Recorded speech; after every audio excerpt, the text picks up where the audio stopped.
My brother, ready to do this?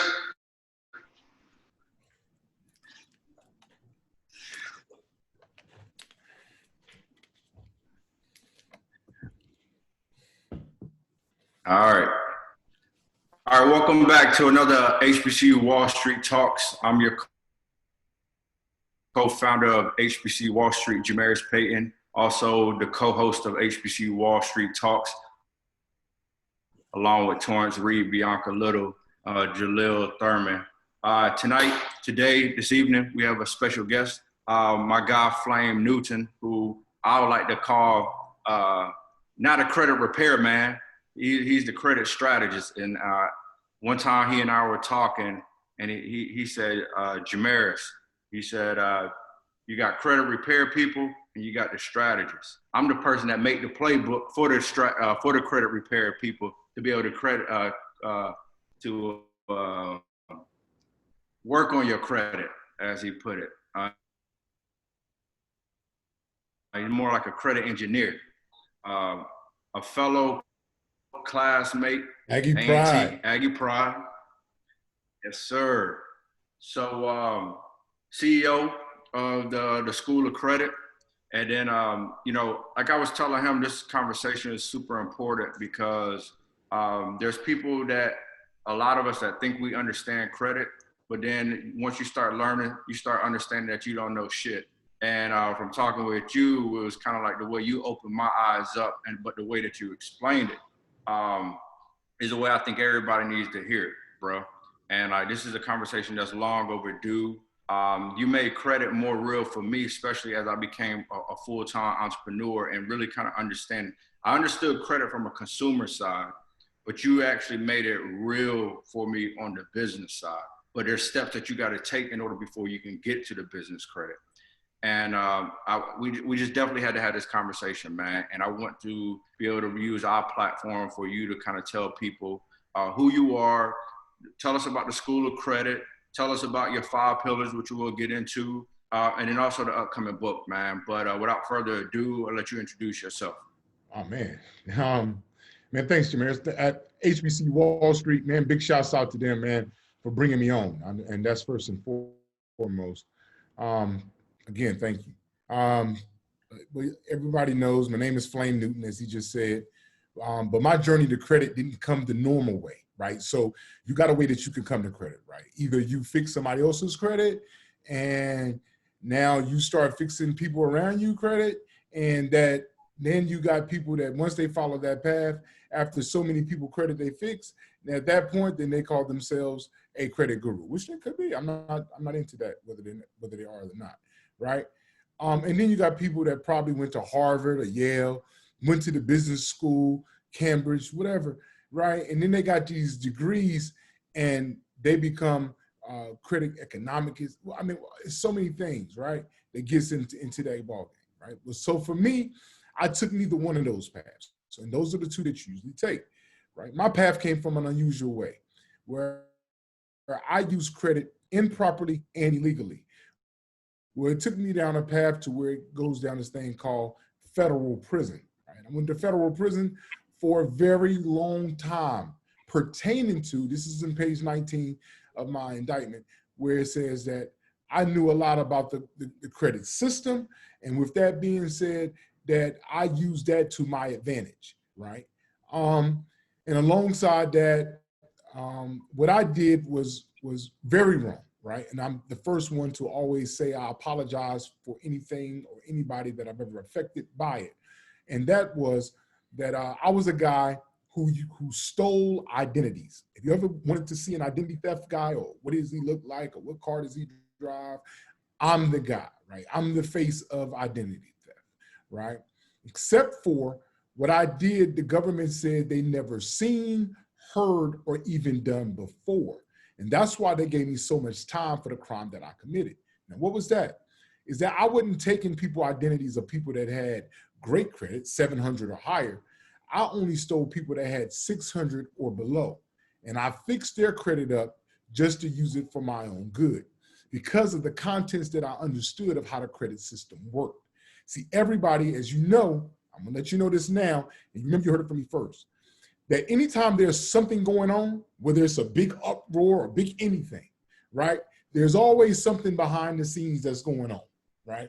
So just like this pandemic and things going on, I'm not saying that coronavirus is not real. I'm one of the first to understand that it is real, right? But what I'm also saying is behind the scenes of coronavirus, there are people that are taking advantage of our miss and our shortcomings from it.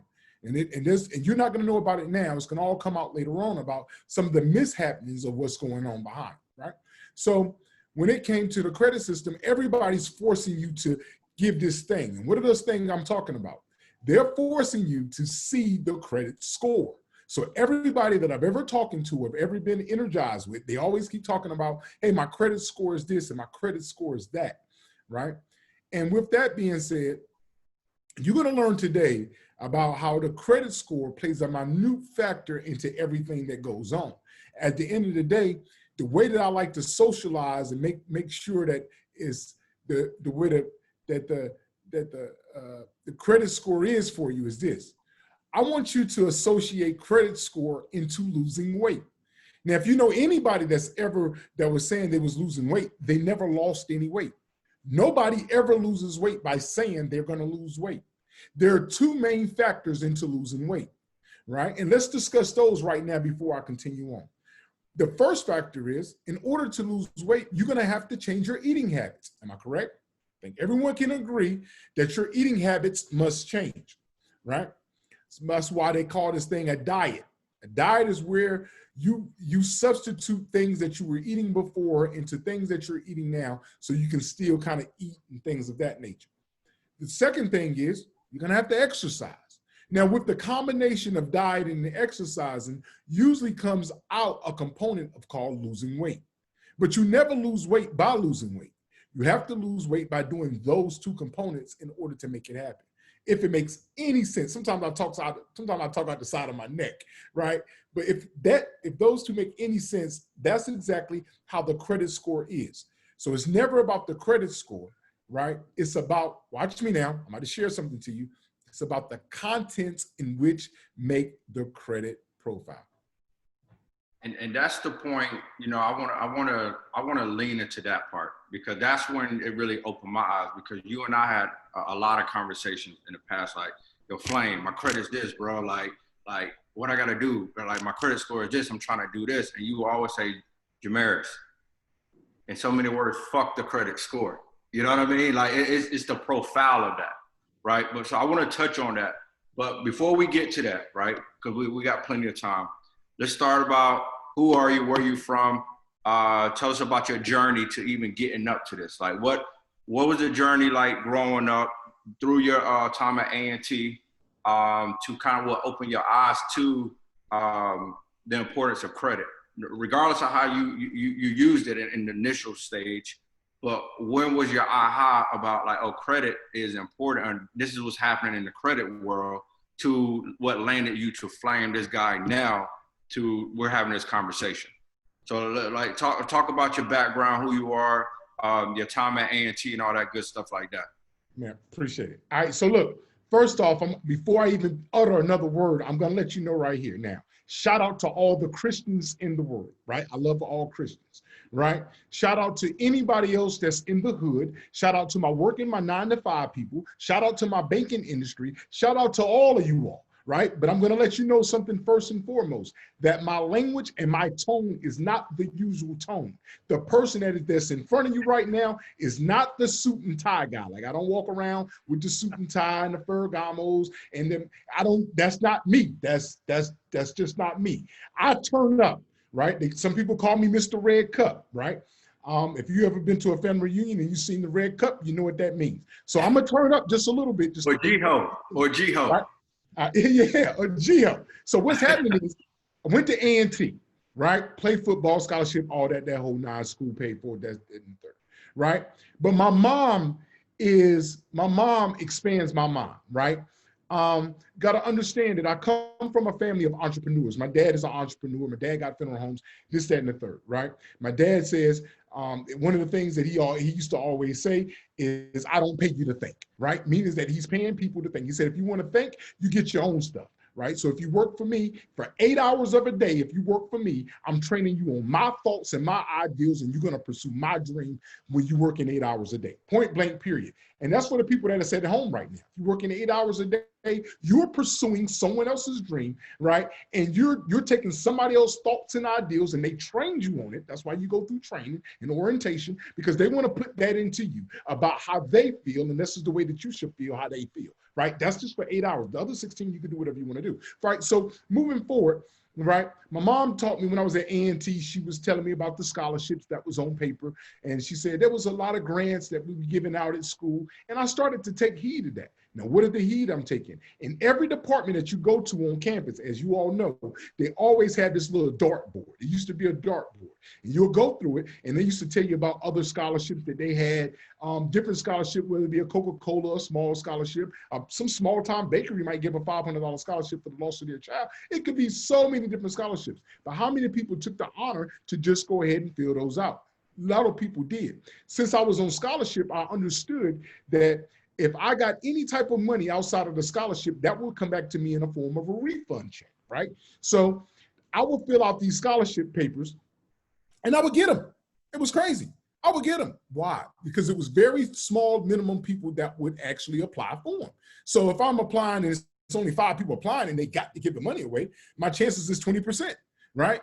And I would apply for them, and I would get all this refund money back. And I ended up from doing that to throwing parties at school and having just a good time. Y'all know what a good time is. Everybody knows what that good time. I'm talking about that old college feel, right? Yeah. And we would have so much of a good time. And if you knew me from college at A&T, I'm turning up all the time, right?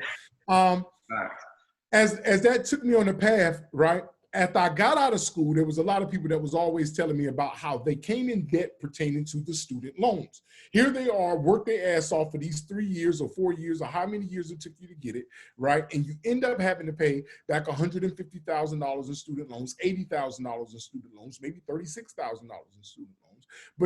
But the job that you got out of school was at $42,000. So now if you understand where I'm coming from, right, things are not adding up. So then you get into the component of where I left school, started doing other things, moving around. I'm from, just for the people that are on here, I grew up in Atlanta, also grew up in North Carolina, a place called Newtown. Everybody knows it, right? And if you don't know it, you don't supposed to know it, right? So, I always say that. Everybody knows it, and if you don't know it, you don't supposed to know it, right? And which is, and I was a Y kid. So always understand, if you're at home right now and you have a Y kid, the Y kid is the most dangerous kid that you can ever possess, right? It might be your middle child, might be your baby, might be your oldest. But whoever your child is, that is the Y child. The Y child is the child that always says why after everything. Now, what's the Y? That's my baby boy. That's my boy. The Y child all day. Right. He's dangerous because you just can't tell him anything. And it took me down that path as well to the fact that after I left A&T, I got into some miscellaneous things, as I was telling you about earlier. And I took that path to where guys that was around me, I was involved in something, and these guys will only take 700 or higher credit scores, right? I took the bad credit scores. I'm like, I want these credit scores. Why? Yeah. Understood the content that was on it. See, a person can have a 750 credit score, right, and have a Honda Civic and a Macy's car. right? But a person that got a 550 can actually have 6, 7 credit cards that are charged off or late, right? They can also have what you call 2 car loans, auto loans, and they can also have 2 mortgages and have a student loan on there, right? They're filled with a lot of content. And what I understood was if I went in there and cleaned up the content and made that content current, then what happened along the lines of now is now that profile has now gotten stronger than the 750. You understand where I'm coming from, right? And so you move from that component of it to where I told you I went to federal prison, and this right here was everything to me. When I got to prison, I would sit around the yard and we'd just sit around and we'd talk, right? And you got to understand that 80% of the people that are in prison are for either drugs or some type of drug something. Even if they was there and they shot somebody, it was shot somebody because they was trying to get some drugs, right? Or something else that was along the lines of drug-related crime, right? 80% of the people that are in prison. Crazy, right? That's a crazy number, right? I would talk to the guys. And when I would sit around and talk to them, right, we'll talk about, it would just be like a couple guys, right? Jameer, it's a couple guys I'm talking to. Next thing I know, as I'm talking to just a couple guys, as time go along, I would catch other people stopping and listening to the conversation to the point that where when I'm having a conversation on the yard, now the yard is the outside confinement in which inmates hang around, right? I would catch crowds of people standing around listening to me talk. One of the guys pulled me to the side one day and was like, man, do you see all these people? But there's one thing that I've always heard and that everybody said to me. And that was, man, I sure wish they would have taught us credit when we was in school. They don't teach it, right? Why are they hiding something that is the most valuable part of your everyday life, which they will confine from you and hold sacredly, and then make you responsible for the decisions that are made off of it? You with me? And then just to lean more into that, the importance of it, it's important on both sides of the house, the consumer side and again, the business side.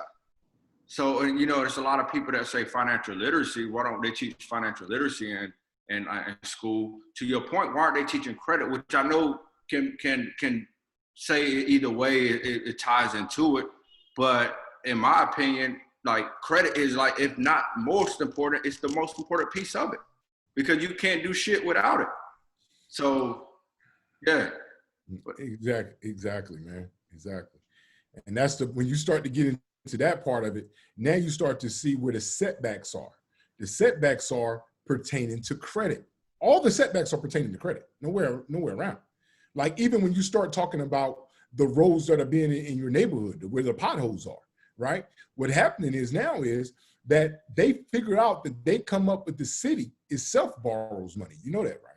Right? You know the counties borrow money, right? You know these places borrow money, right? But they will make sure that they're borrowing money for a specific type of neighborhood as opposed to a whole neighborhood, right? They will give out certain money. They'll say if you got 5 high schools in your city, they'll say we got $10 million in funding for high schools in the city. But why does this one high school get 4 million of the, why does this one high school get 4 million of the $10 million? Why does this other high school get the $3.5 million? But on the south side of town, where a lot of people are, right? They're only distributing out the other $2.5 to $3.5 million between 3 schools. And you understand why they're performing low. Why is that? You see what I'm saying? Like these are the type of things that we got to understand about how things work, how things are, and which direction they're in. You got me? And so as you start to see that light, now we start to understand that, hey, credit might be bigger than what I actually think it is. Right. So let's kind of get into your pillars. Let's talk about that. Let's talk about I could ask the question, but it's gonna kind of lead into anyway what you're gonna talk about anyway.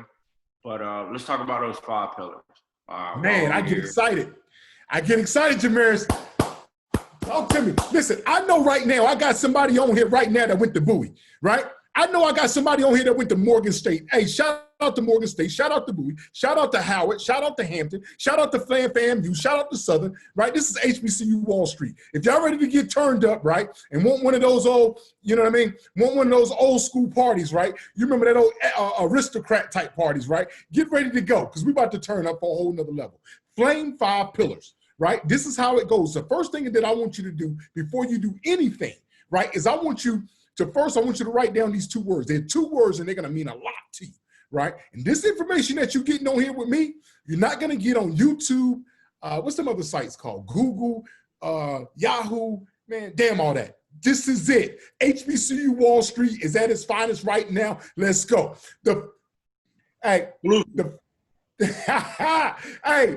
listen, and speaking of right now, if you can tag, I don't know if y'all can type or anything, I want you to shout out your school below. I want you to shout out your school below because I want to see your school, right? If you can type your school, let me know what school you're from, because we're about to turn up all HBCU style. All right, listen, first word I want you to write down is called installment. Installment. Installment means to set in place and won't move over a period of time, right? If you install a TV on the wall, what happened to it? It's on that wall. In order to move that TV off that wall, you're gonna have to uninstall it, right? Now, when you start to look at, all right, so when you start to look at it, right, under installment, you're gonna understand that there are different types of installments. Set in place and won't move, set payment over a period of time. In another word, that means a contract. So if you got a contract that's getting ready to report to the credit bureaus, right, that, my friend, right, is installment, right? And if any account reports to the credit bureaus, that is called a trade line. Let's get to understanding the words first before we move forward. What is a trade line? A trade line is anything that you borrow, right, or represented from that method, whether it's money, services, goods, services, whatever it is, products, whatever it is. If it reports to that credit bureau and it's listed on your credit report, that is called a trade line, right? So installment, you gotta understand, what are installments? Student loans are installments, right? Over 30 years, give you a contract. What happens? Automobiles, auto loans, contracts, mortgages, contracts, payday loans, personal loans, contracts. These things are contracts. If you sign your name at the bottom of it, right, and it's a set payment, says starts this date, end that date, that is a contract. And my friend, that is an installment, right? Next one, I want you to write this down. It's called revolving, right? Revolving is the opposite of installment. The revolving is the opposite of installment, right? So what I want you to understand is that there are 5 different types of revolving. Opposite of installment means what? It's not set in place and it's always moving. It's always moving. It's up and down like a seesaw. That means it doesn't have this the same payment amount every month, right? The 5 different types. The first type, right? I'm moving fast. You got to get this information. If you need to pause it, pause it. We about to go, right? The first type is called what you call a credit card. Are y'all familiar with a credit card? Visa, MasterCard logo at the bottom, right? That is what you call the credit card, right? There's another type, right? That other type is called a service merchant card. Write that down. It's called service merchant card, right? What is that card? That card is affiliated with the store and it also can be used at any other store. So if you look at your card and it says Best Buy, but Best Buy has a Visa MasterCard logo, you can also use that card at any other store. Third card is called a store card. A store card can only be used at that store or an affiliate of that store, right? That means each payment, every time that you make a payment on these cards, whether it's the service merchant card, whether it's the store card, or whether it's the credit card, there's a minimum payment due, then there's a payment due. They got all different structures of payments on it, right? But one thing about it is, right, as you get into them, you're gonna see how this is meaningful. That's 3 different types so far. The 4th type is called a medical card. This card can be used for any medical procedure, whether it's an emergency or something that needs to come or recorded.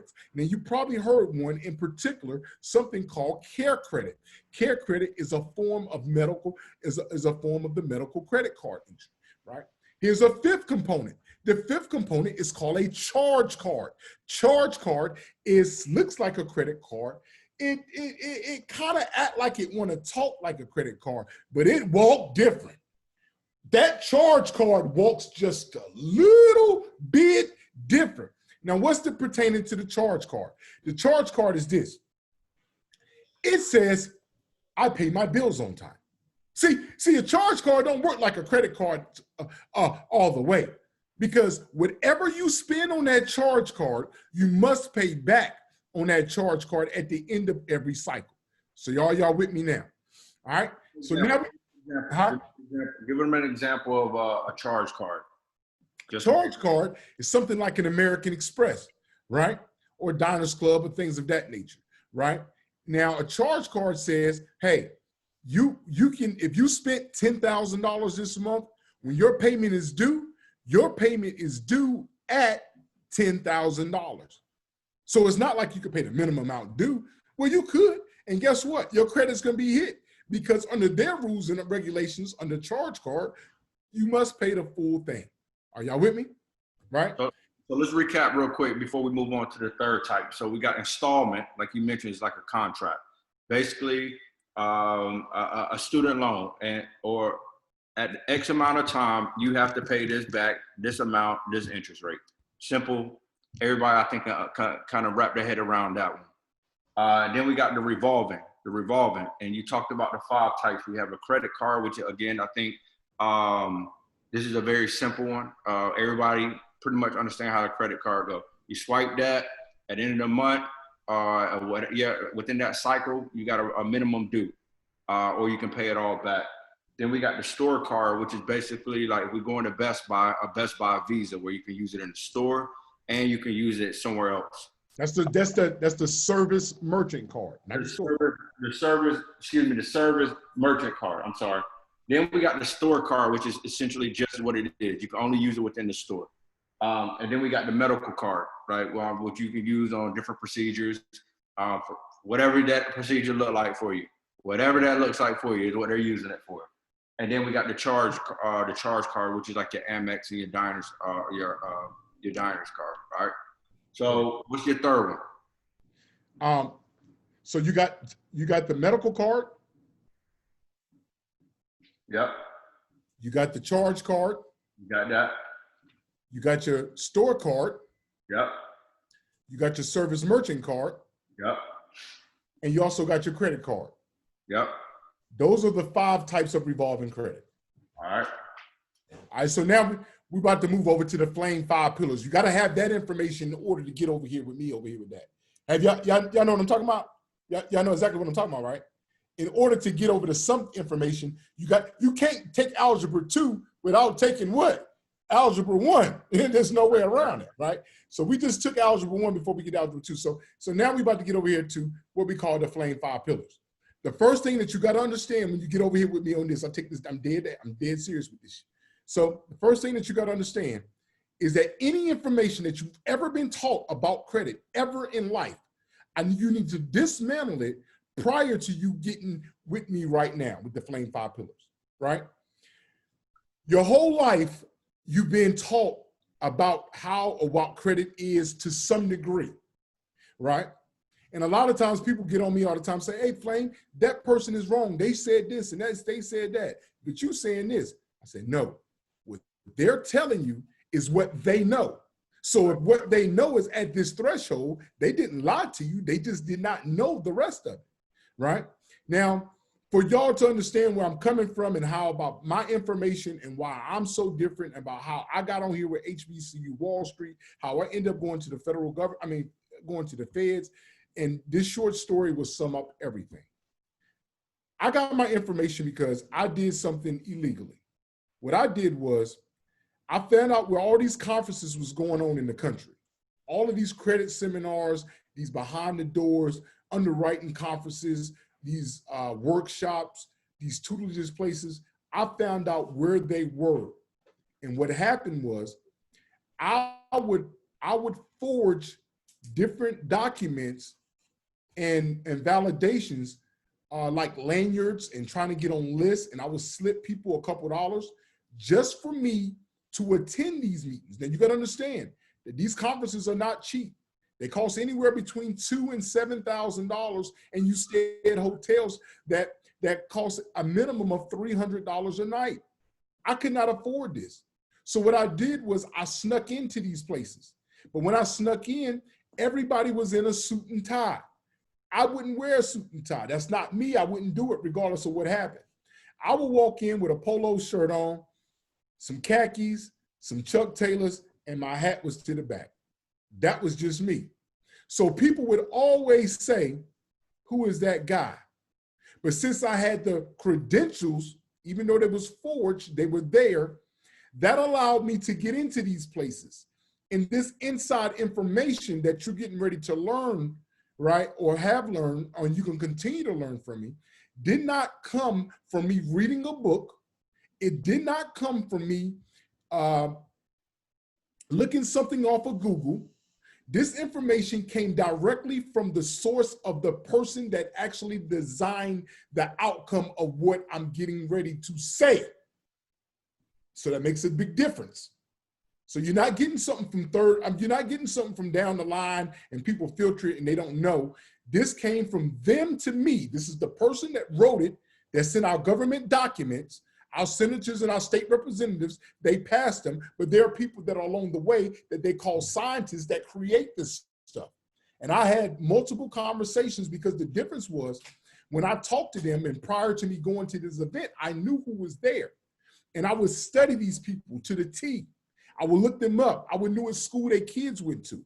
I would know where they lived at. See, all of this information is important prior to me getting ready to get into 5 pillars, because now you're going to know this information. And so when I would get ready to talk to them and I say, hey, didn't your son have a game yesterday? From a stranger that looks like me, I say, didn't they play the Wildcats or did they play the Thunderbirds? He says, hey, this guy knows a little bit more about me than I ever knew. Who is this guy? This guy with the hat to the back, the black guy, you know. Because don't forget, it's a handful of black people, and I try to talk to the other black people, and other black people stick their nose up at me like I wasn't supposed to be around them anyway. So therefore, I would just go for what I know. I keep my red cup in my hand, as you know, the glass, right? And we just have a ball. And everybody likes the guy that parties in the room, and I was the guy that partied in the room, except for I did it around executives. Talk to me. Let's go. Flame 5 pillars. The first thing that you got to know is dismantle anything that you ever knew about credit in your life. Why is that? Because the person that you've always been is the person that's been receiving credit. Now you're going to be the person that is issuing out credit. So if you're issuing out credit, if you're giving out credit, and I'm talking about the person that is listening to me right now. If you can listen to me, the I to you is you. So if you make money off of giving out your money, what is the first thing that you're going to want to know if you got to give out some money to somebody? What is the first thing you're going to want to know? And you pay me back. God. Jesus. He said it, not me. I didn't say it. He said it. The first thing that you're going to want to know, the first pillar is called pay history. Write that down. Pay history. Number 1, write it down. Pay history. I'm not going to make out no long dramatic outcome of what pay history is. I'm just going to tell you exactly what it is. Listen, I want you to look me dead in my eye because I'm about to tell you something that's crazy. Right? The first thing that I want you to know about this is this.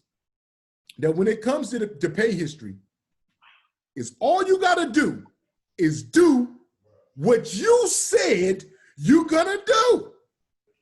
And listen, that is 35% of your score. 35% of your score. 35% of your score. So now let's recap right quick. So I want you to know something because I paused. A FICO score, because that's all we're going to talk about over here with me, FICO. We don't care about anything else, right? Because why? 95% of lenders use FICO. What are we going to talk about anything else about? All right, so FICO score, right, goes from 300 to 850. So in the middle of 300 to 850, that's 550 available points. So if it's 35% of your score, 192.5 points comes from doing what you said you're going to do. If you said that you're going to do it and do it, you get up. Come on, man. Woo, I get excited. Y'all calm me down. Number 2, let's get into the second pillar. The number 2 pillar is called utilization. Utilization. If you can't spell it, look it up. That's what everybody always tell me. I'm like, man, how you spell it? Look it up. I'm like, if I can't spell it, how am I gonna look up something I can't spell? You know what I'm saying? I mean, but anyway, y'all used to always tell me that, look it up, right? So I'm gonna tell y'all the same thing they told me, look it up, right? So look, utilization, right? With utilization, right? That is gonna be 30% of your score. Now, what is utilization, Flame? You're saying it, but what does it mean? Your debt to credit ratio, how much debt you have to the credit that you have available, is called debt to credit ratio, and your utilization is. So if I borrowed $100 from Jameers today, at that moment that I borrowed $100 from him, I'm at 100% debt to credit ratio. Am I right? But if I give him back $60 of that $100, now I'm at 40% utilization of the credit in which I borrowed. Now you want to stay, now watch me now. Here's something that you ain't gonna find, write it down. You want to stay between 1 and 12%. That gives you your highest amount of scores. Everything you look at on Google will say, be at 30%, stay at 30%. No, you want to be between 1 and 12. Notice I didn't say what? What did I say? 0. I did not say 0. Let's talk about that, which I know you are. Why is that? The reason Jameers, when you play basketball, what's one thing that you got to know before you ever pick up a ball? You gotta know where the game is, who you playing, like all of that. I don't know. First thing that you got to know about anything before you do anything is the rules. Oh, that's true. You got to know the rules. You got to know the rules. You got to know the rules of the game, of any game that you play. So when it comes to credit, you got to know the rules of the game. The rule of the game in credit is this. Credit is, I can borrow something now and pay it back later. So if you're not borrowing something now and paying it back later, guess what? You're not part of the game. You got to be in debt in order to have credit. That's it. Nobody can be debt free and have credit. You don't have it. You nothing. So that's why, if you notice that on some cards, that when people pay off their cards, some issuers would do what? They will close the card. You're not part of our game. Go on somewhere else. Go play somebody else's game. Owe us. So that's what I'm saying. So you want to be between 1 and 12%, making sure that 1 is at your lowest and 12 is at your highest. The reason that you're not at 0 is because you're not part of the credit game. You need to be in a credit game, okay? The third pillar, right? Oh, and that's 165 points, 30% of your score. That's 165 points of what? Of the available 550.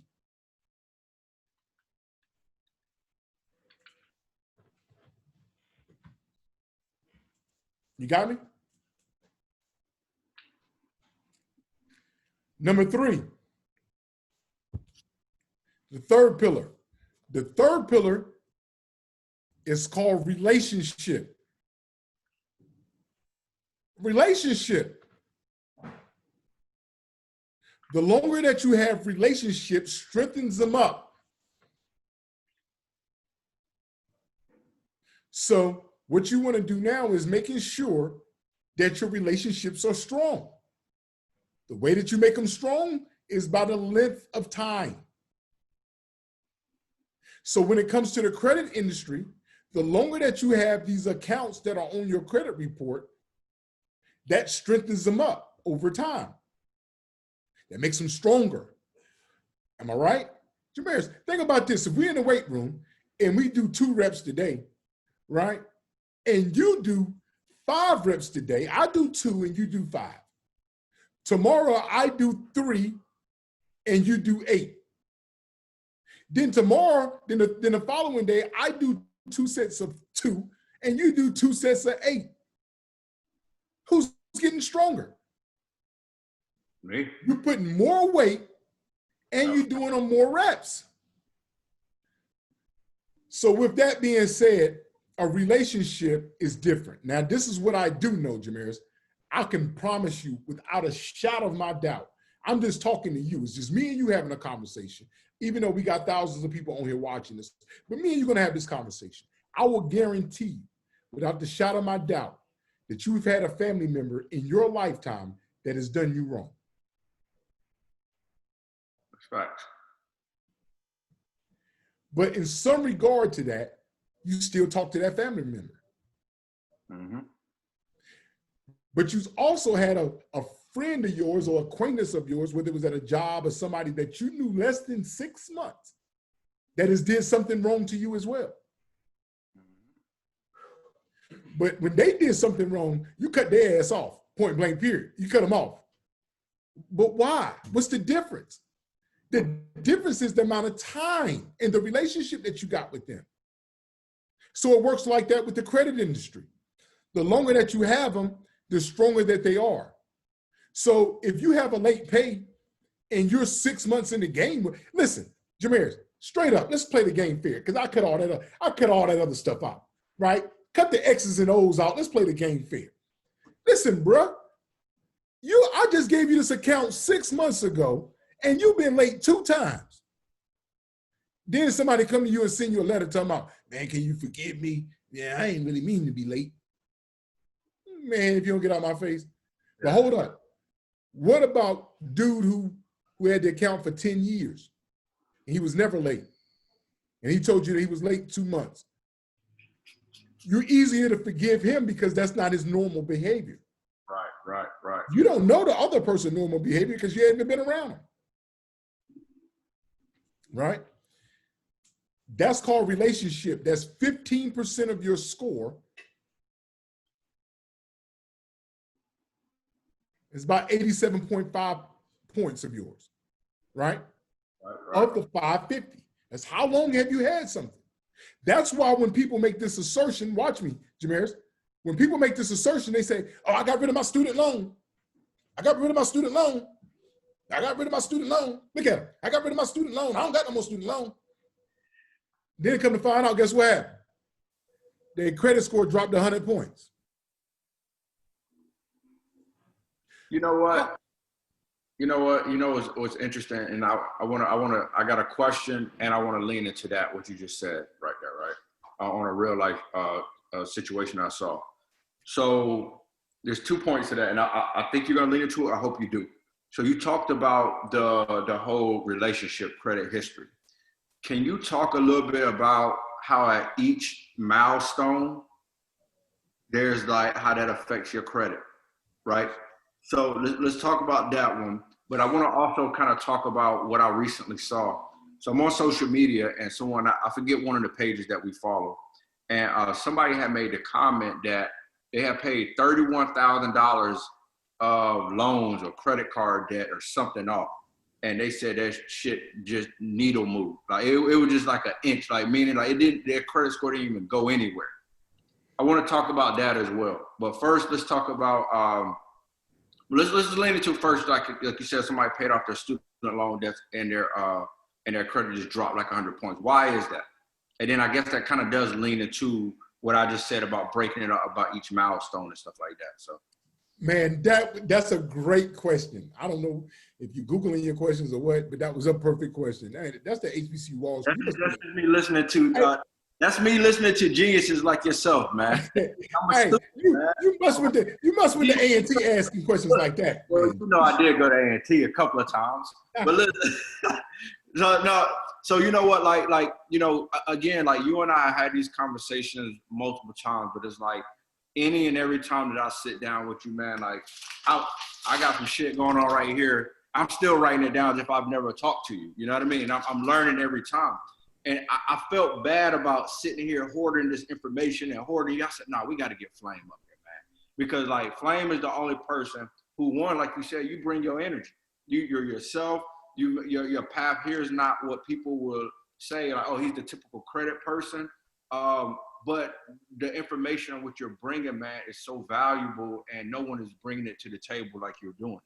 So, like, again, like, I'm asking these questions based off. I'm a student of the School of Credit. You know what I mean? So, but like, let's talk about that though. Like, I don't want to get too far away from that, but I want to really talk about the importance of what you just said. I like that. Hey, watch it. Taurus, what's happening, Taurus? Hey, listen, this is what's going on. I'm about to show y'all right this trick. Listen, I'm moving around fast and I want you to catch me. Listen, you got friends. Watch your friends. Listen, you're 25 years old, right? You got friends. Listen, you're 25 years old and you got friends. You got a friend that you went through school with. You went through college with them. Don't forget you're 25 years old now. You went to college with them. When did you meet them? You met them when you was 18 years old, right?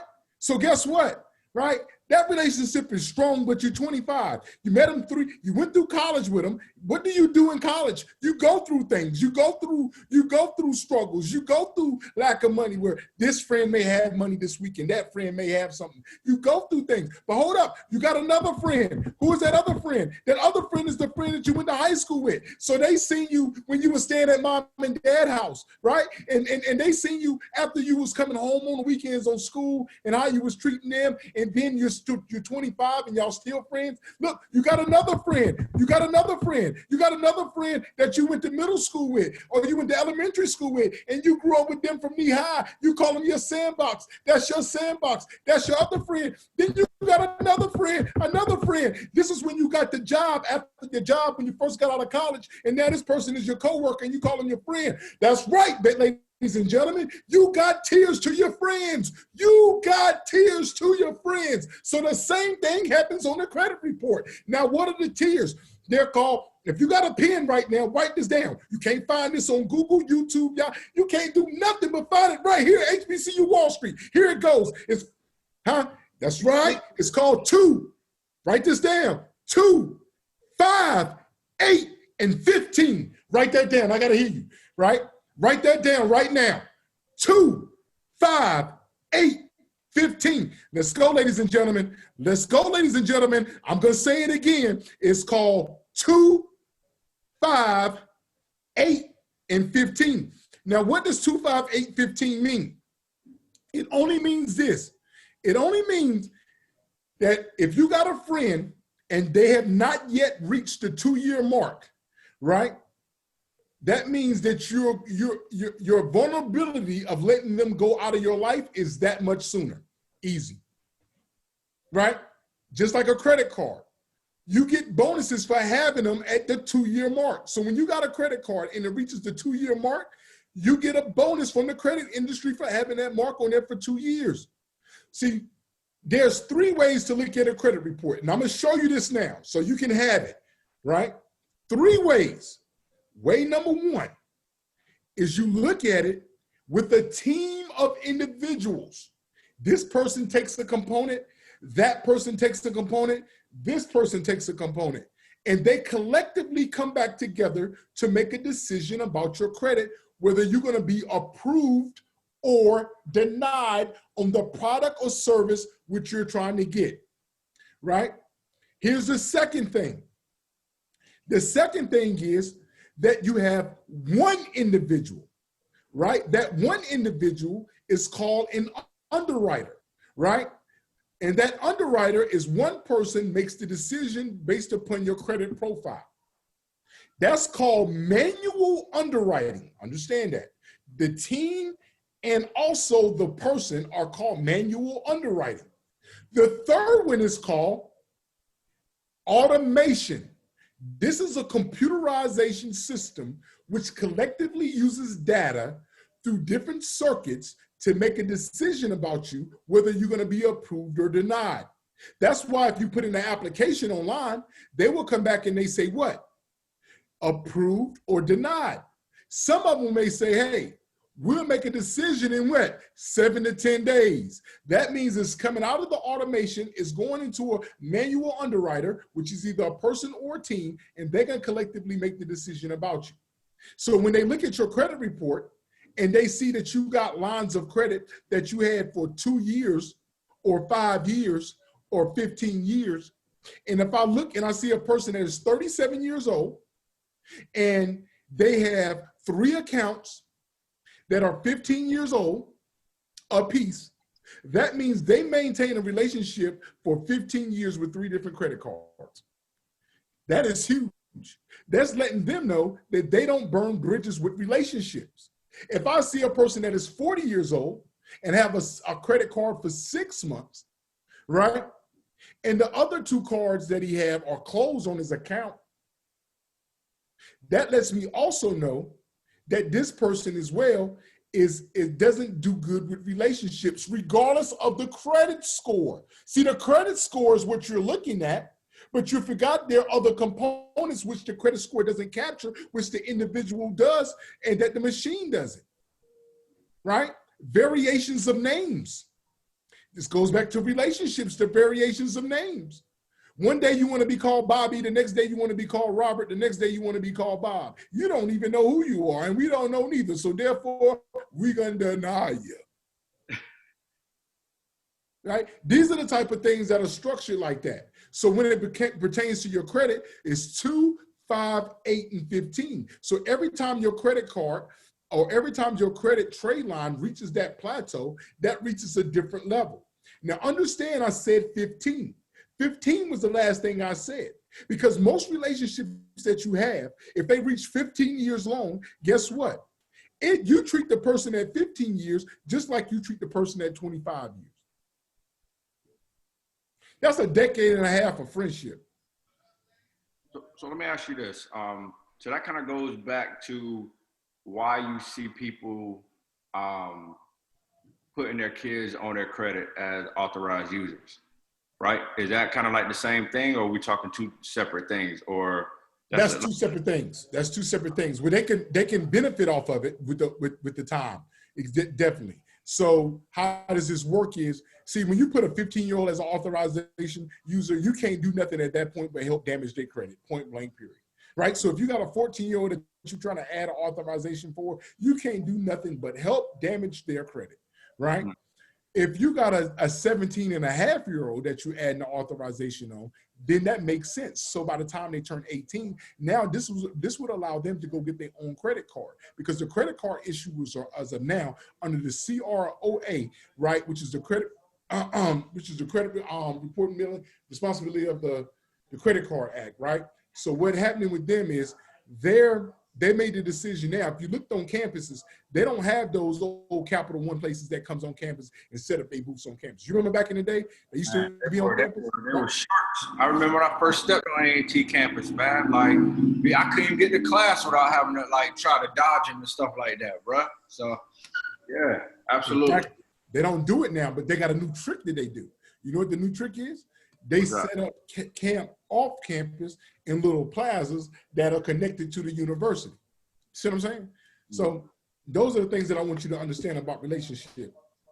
I got a 4th pillar, right? That's 15 points, which is 15% of your credit score, which is 87.5. The 4th pillar is I call MOM. M-O-M is called diversity. So that's my AKA is MOM, but it's called diversity. So write that down. It's called diversity. Right? But I call it MOM. The reason I call it MOM is because I know what my mother meant to me, right? What does a mom do? Y'all right. Whoever said everything was right. A mom does everything, right? But it's one key component in which you're missing when you say mom and she does everything. She makes it look easy. Mom does so much stuff, she makes it look easy. That's why you keep calling on mom all the time. Mom, I need you to do this. Mom, I need you to. When your kids keep calling you because you make it look so easy, they feel like you got all the time in the world. It's just that it's so routine to you to do the things that you do for your kids. It's so routine to you to ask your mom to do these things, is because now when you gotten older, you also realize as you gotten older that you know what you say when you got older? You say, hey, damn, mom might have did that, but now since I'm a parent, that shit ain't easy as it seems. She just made it look easy. You see what I'm saying? So let's go back and recap. And one of the recap components is that we're going to talk about is when we talked about earlier, we talked about the installment and we also talked about the revolving. You remember that, right? Yeah, I remember that. So you remember I talked about the student loans and the car loans. And you remember we talked about the student loans and the car loans. And Right. we talked about having mortgages. And we also talked about the revolving credit. You remember I talked to you about the 5 things of revolving credit. Remember I talked to you about the medical cards.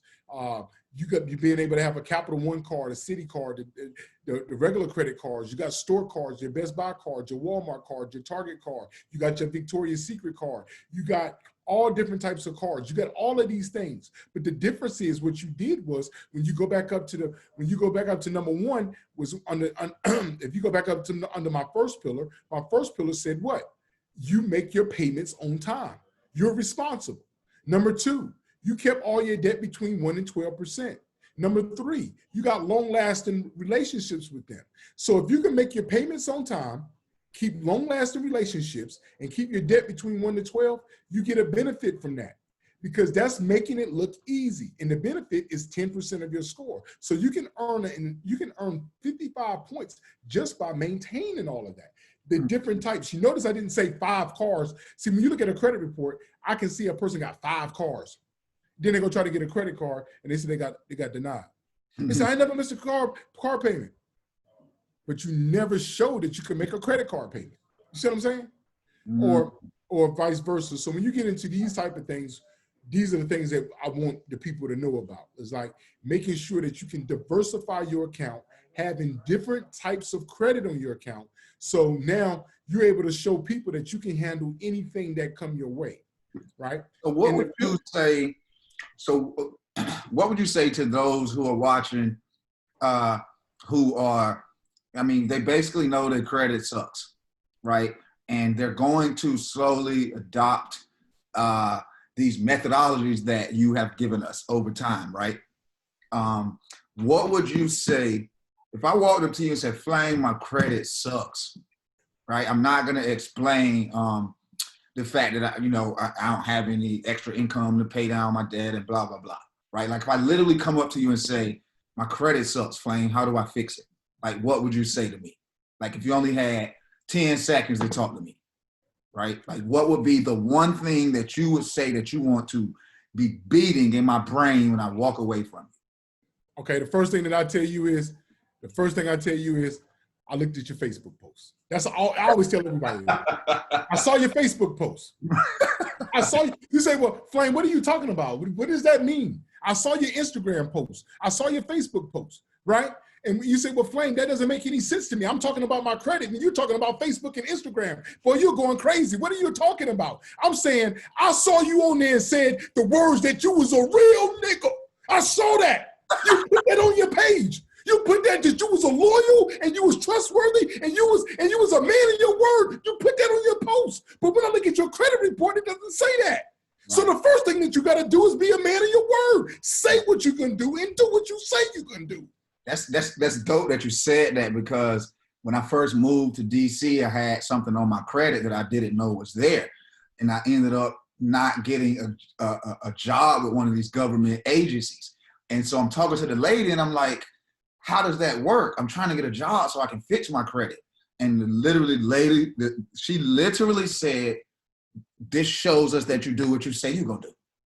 Like, and younger people don't get that. All they think about is, well, I ain't have no money. I got up in a jam. Now just let me climb out of it, right? Yeah. And to most prospective employers, is you never let yourself get in that jam. Right. Gotcha. So let me ask this question, like to piggyback off that one, because I know we got only a few more minutes, and there's 2 questions that I want to ask. A lot of people, like I'm back in Eastern North Carolina now, so I'm back around a lot of people who, some people that value credit versus some people that don't. Some people say, yo, I don't use credit. I pay cash. I ain't got no debt. What's your thoughts on that? And should people use cash or credit, or just and I know we're the school of credit. What's your thoughts, or what do you say to people like that brag about, I use cash, I don't use credit, I don't mess with credit cards? And I love it. I absolutely love it. When they say that they don't use credit, you know what I tell them? I say, these are two different people in the world.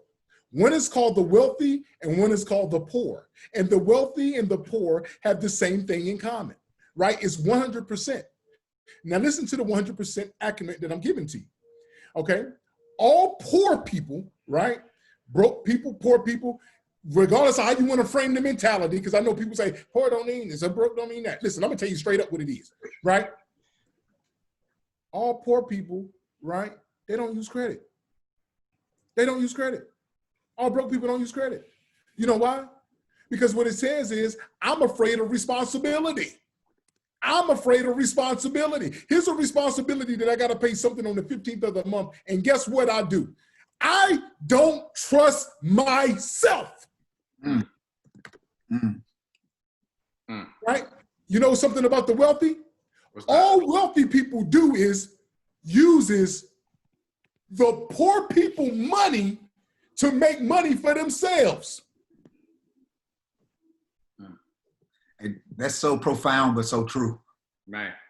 All right, and let me get this last question in, because we got to bring you back up here. We got to create, you know what?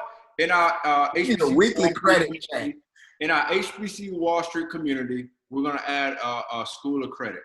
And you can go in there and go ham in there, talk all day, every day, post in there, like, because what we're building is so important to anybody. When I say what we're building, I don't necessarily just mean Torrance and I, or anybody. I mean like anybody's building. This is a very important piece of what if you're building something. All right. So my next question is really quickly. So let's talk. Everybody's done everything that you set up to this point. They followed the Flames 5 pillars. What is the minimum credit score that everyone should be shooting for? Minimum, so that they can kind of get in the game. And I'm talking more business side now, or just period. What do you recommend? Okay, that's a great question. What I suggest is this. That's why I get on here all the time. I say, don't worry about the credit score.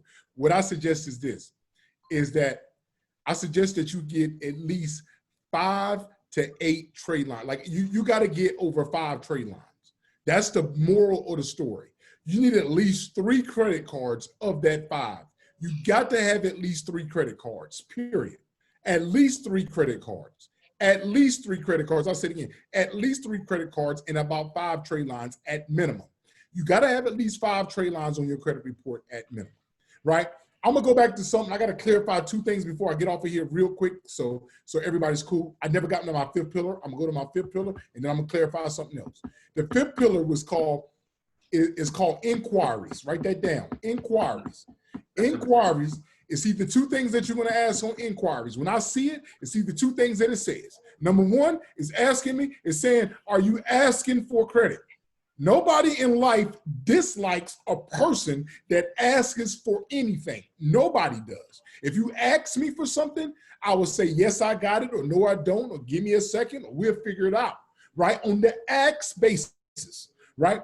But there's another component in inquiries. It's called ask or beg. Are you begging? So if you go through the mall and somebody says they give you 15% off of something and you apply for something and you got denied, right? But you got the 15% off because you applied. The next store you go to, they say they give you 15% off if you just apply. You just know that you just got denied, but you apply again just for the 15%. Then you go to another store and apply again for the 10% off because you're applying, right? Because just so you get the 10% off, what you're doing is you're running around town saying, I'm begging. And in history of life of mankind, nobody likes a beggar. Nobody likes a beggar. Nobody likes a beggar. Everybody doesn't mind an asker, but nobody likes a beggar. Can I get $20? Give me a minute, boy. I got you. You're talking to your own child. This is your child. Give me a minute, right? 5 minutes later, Dad, you got the 20? Come on, man.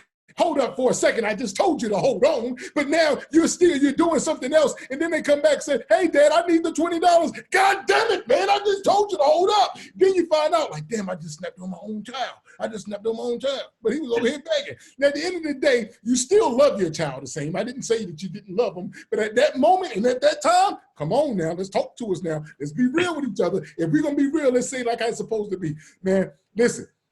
I just wanted to get this stuff out to you. And here's another component that I didn't say that I got to clarify. When I was talking about that student loan, I'm talking about the fact of, here's two things I'm about to share with you. If something negative on your credit report, it's going to be on there for 7 years. Negative has a law. Under the law of nature, under the FCRA or FTC, it's going to be on there for 7 years of something negative on your credit report. But under the laws of mankind, under the laws of the government, whoever you voted for this is why voting is important. So because you got to know who's running these offices. And what happens is there's no law, no rule, no code, no procedure that states how long something positive can stay on your credit report. So the day that you make your final payment on your student loan that you've been working your ass off for the last 20 years to pay, and then the moment that you pay it off, the moment that they can say, whoop, now we'll take it off your credit report. Now your score goes down 100 points, and now you're looking silly because you was just getting ready to try to buy a house. Listen, this is Flame Newton, man. I appreciate everything that y'all got for me today, but I got to run because I got my people over here waiting on me on this thing over here.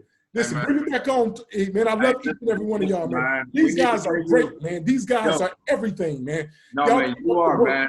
Hey, 100%, man. We totally appreciate you, bro. These are the type of, this can't be a one-time discussion because this is so important, like you said. There's levels to it. And like we can even go deep into each of these pillars. We're going to create you a group in the HBC Wall Street community. If you're out here, www.hbcwallstreet.com. Please join the community. We have dope ass people like Flame Newton that's giving it to you real honestly. And like it's just a blessing to know you, brother. Thank you so much for being honest about who you are, what got you here, being honest to the people about what you what we need to be doing, man. For sure, we appreciate you, and we'll do it again soon, man. Thank you so much, bro. Man, already.